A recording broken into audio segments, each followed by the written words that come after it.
Mateus capítulo 14. Nesse capítulo 14, vamos ter o início da última etapa do ministério público de Jesus, falando assim do ano da paixão. Após a ascensão do ministério de Jesus, Herodes ficou receoso que ele fosse a reencarnação de João Batista, o qual ele havia decapitado para satisfazer os caprichos de Herodias, mulher de seu irmão, com quem ele cometia adultério. O verso 2 e o verso 3 nos diz assim: E disse aos que o serviam: Este é João Batista, ele ressuscitou dos mortos, e por isso nele operam forças miraculosas, porque Herodes, havendo prendido e atado a João, o metera no cárcere por causa de Herodias, mulher de Filipe, seu irmão. João condenou abertamente a Herodes, que morava com Herodias, sua cunhada. Ela era mulher de seu irmão Filipe, porque esse era um relacionamento imoral. O verso 4 diz assim: Pois João lhe dizia: Não te é lícito possuí-la. Por isso ele somente removeu João do público, colocando-o na prisão. Porém, em uma comemoração de aniversário de Salomé, a filha de Herodias dançou.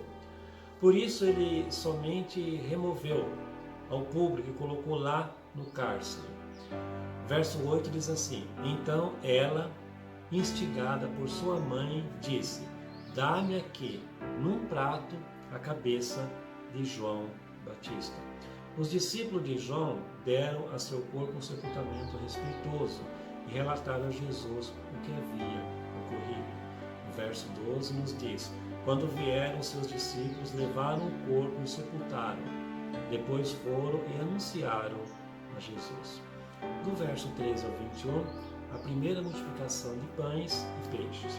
O verso 17 diz assim: Mas eles responderam: Não temos aqui senão 5 pães e 2 peixes.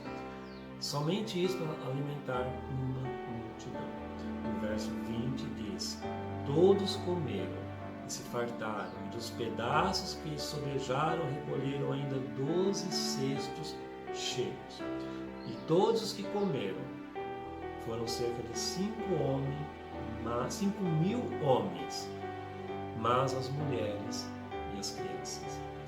A seguir, o escritor de Mateus, do livro do Evangelho, que é Mateus, registra um dos mais extraordinários milagres da humanidade, que foi testemunhado pelos apóstolos de Jesus Cristo. Eles embarcaram sem o mestre, que ficou em terra orando. Aí, altas horas da noite, quando o barco era castigado pela água e pelo vento, eles veem que alguém vinha andando sobre as águas. O versículo 26 diz assim: E os discípulos, ao verem-no andando sobre as águas, ficaram aterrados e exclamaram: É um fantasma! Tomados de medo, gritaram.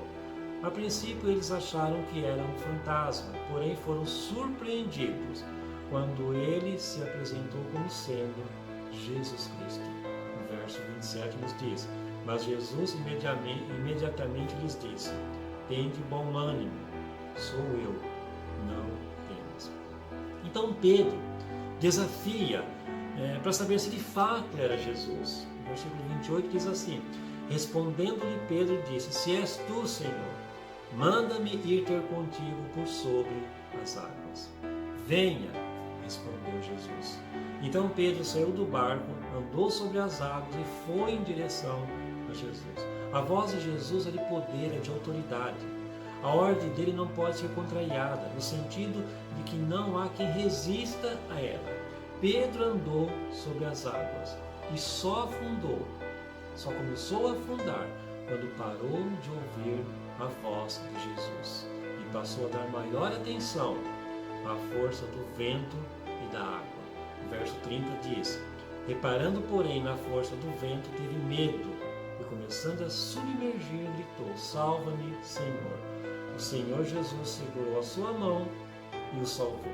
O versículo 31 diz: E prontamente Jesus, estendendo a mão, tomou e lhe disse: Homem de pequena fé, por que duvidaste? Por onde quer que o Senhor Jesus passe, a bênção e o poder de Deus o seguem. Todas, não apenas algumas, especiais ou escolhidas, mas todas as pessoas que tocavam no Senhor Jesus eram curadas pelo seu poder. O verso de número 36, para nós encerrarmos.